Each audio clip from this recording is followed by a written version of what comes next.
નમસ્કાર મિત્રો, આજે વરસાદની આગાહી અને વરસાદની શરૂઆત થઈ છે અને તેની વચ્ચે આપ સૌની સાથે વાત કરવા માટેની ઈચ્છા થઈ ને મને લાગે છે કે એક સમાચાર પણ બધાના લઉં, વરસાદની સ્થિતિ શું છે તેની પણ જાણકારી મળે અને કોઈ જગ્યાએ કોઈ મુશ્કેલી હોય તો જાણ પણ તમે કરી શકો. એટલે એ રીતે એક આપ સૌની વચ્ચે અત્યારે લાઈવ હું થયો છું. મારી સાથે ઘણા બધા મિત્રો પણ જોડાયા છે.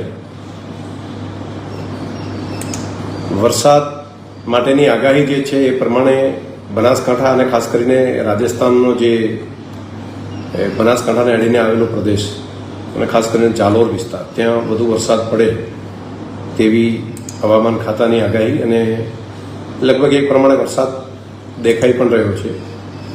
અત્યાર સુધીમાં જાલોરની અંદર જોશું તો આપણા વિસ્તારની અંદર અને જાલોરમાં બંને જગ્યાએ ખાસો બધો વરસાદ પડ્યો છે.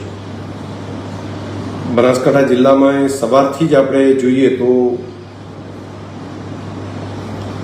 વાવમાં લગભગ 50 mm, થરાદમાં 39 mm, તે સિવાય ધાનેરાની અંદર પણ 17 mm જેટલો વરસાદ દિવસે સવારથી જ પડ્યો છે.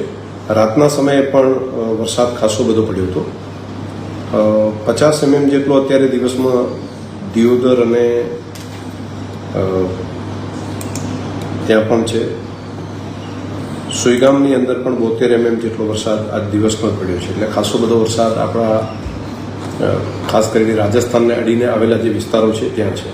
રાતના સમયે ધાનેરા, પાલનપુર ત્યાં પણ ઘણો બધો વરસાદ પડ્યો છે. પૂર કે એવી સ્થિતિ અત્યારે નથી, પરંતુ હવેનો જે વરસાદ છે કદાચ થરાદ, વાવ, સુઈગામ, સાંતલપુર, આ બાજુનો લાખણી, ત્યાંથી કરી બાબર, એ બાજુના વિસ્તારમાં પણ હવે વરસી શકે. ખાસ આપણા બોર્ડરને અડીને આવેલા જે પ્રદેશો છે, ખાસ રાજસ્થાનના, મેં ત્યાં કલેક્ટર જાલોરને એમના સાથે આપણે સંપર્કમાં છીએ રાજ્ય સરકાર તરીકે, કે ત્યાં વરસાદ પડે તો તેનું પૂરનું પાણી આપણે ત્યાં પણ આવતું હોય છે. તો કન્ટિન્યુ એમના પણ સમાચાર જે મળતા હોય છે. તો છેલ્લા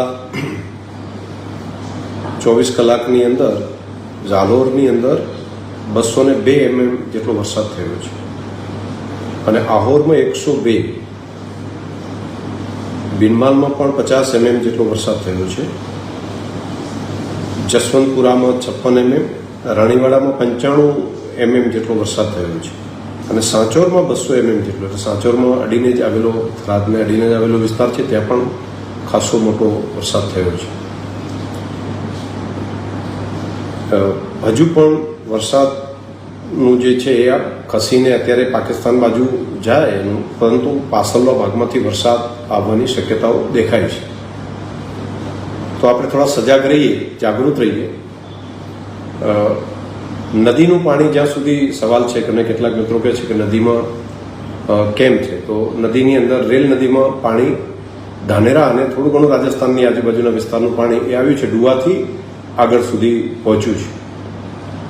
પરંતુ એ લોકલ છે. હજુ ત્યાં ઉપરનો ડેમ ભરાઈ અને ગયા અગાઉના 2017માં કે એમાં તૂટ્યું હતું એ ટાઈપનું ત્યાં નથી, પરંતુ એ વિસ્તારમાં પણ હજુ વરસાદ થવાની શક્યતાઓ રહેલી છે. એટલે આપણે સજાગ તો રહેવું જ પડે પાછળથી પાણી આવે તો.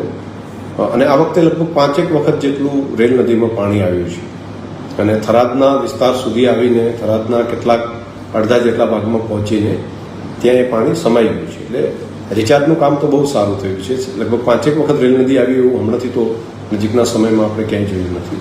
એટલે આમ જોઈએ તો વરસાદ આવવાથી વોટર રિચાર્જનું ખૂબ મોટું કામ આપણા વિસ્તારમાં પણ થઈ રહ્યું છે. ધાનેરામાં ખાસ કરીને તેનો ખૂબ સારો ફાયદો થઈ રહ્યો છે.